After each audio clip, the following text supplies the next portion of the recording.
Despite how natural friendship can feel, people rarely stop to analyze it. How do you know when someone will make a good friend? When is it time to move on from a friendship?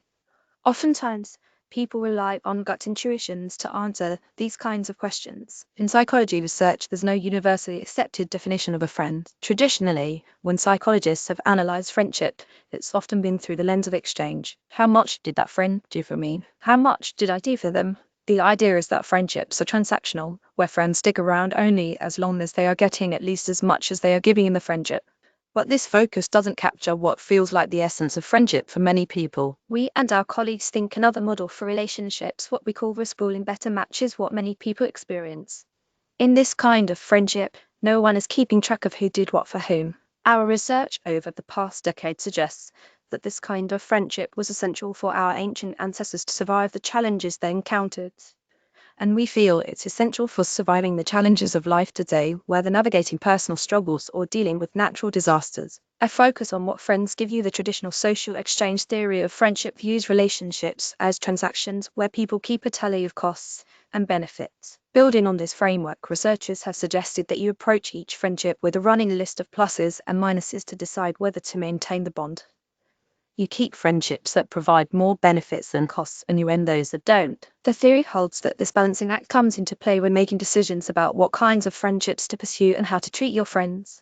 It's even made its way into pop psychology self-help spaces. We contend that the biggest issue with social exchange theory is that it misses the nuances of real-life relationships. Frankly, the theory's wrong. People often don't use this cost-to-benefit ratio in their friendships.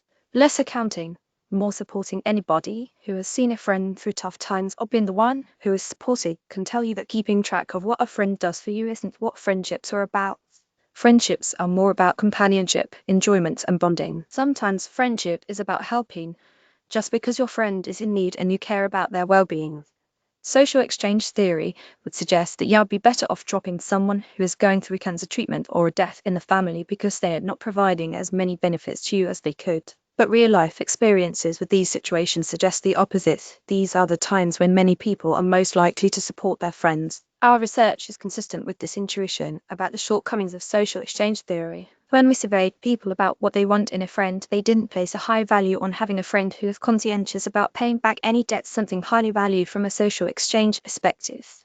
People considered other traits such as loyalty, reliability, respectfulness, and being there in times of need to be much more important. These qualities that relate to emotional commitment were seen as necessities, while paying back was seen as a luxury that mattered only once the emotional commitment was met. Having friends who will help you when you're struggling, work with you in the friendship, and provide emotional support all ranked higher in importance than having a friend who pays you back. While they might not always be able to provide tangible benefits, friends can show they care in many other ways. Of course, friendship isn't always positive. Some friends can take advantage by asking too much or neglecting responsibilities they could handle themselves. In those cases, it can be useful to step back and weigh the costs and benefits. Friendship is more than the sum of its parts, but how do friendships actually help people survive? That is one question that we investigated as part of the Human Generosity Project, a cross-disciplinary research collaboration. The risk-pooling, rather than exchange pattern of friendship, is something that we found across societies, from Kirkir in Fiji to Tomamarang among the Ig in Uganda. People help their friends in times of need without expecting to be paid back. The Maasai, an indigenous group in Kenya and Tanzania, who rely on cattle herds to make their living, cultivate friends who help them when they are in need, with no expectation about paying each other back. People ask for help from these special friends, called as social partners, only when they are in genuine need, and they give if they are asked and able. These partnerships are not about everyday favors, rather, they are about surviving unpredictable life-altering risks. Such relationships are built over a lifetime, passed down across generations, and often marked with sacred rituals. When we model how these are such relationships function over time, we found they help people survive when their environments are volatile and when they ask those most likely to be able to help. These relationships lead to higher rates of survival for both partners compared to those built on keeping track of debt. These friends act as social insurance systems for each other, helping each other when needs arise because of unpredictable and uncontrollable events.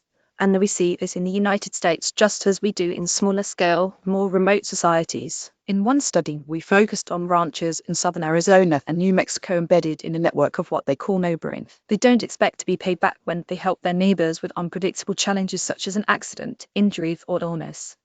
We also found the same pattern in an online study of US-based participants. In contrast, people such as the ranchers we studied are more likely to expect to be paid back for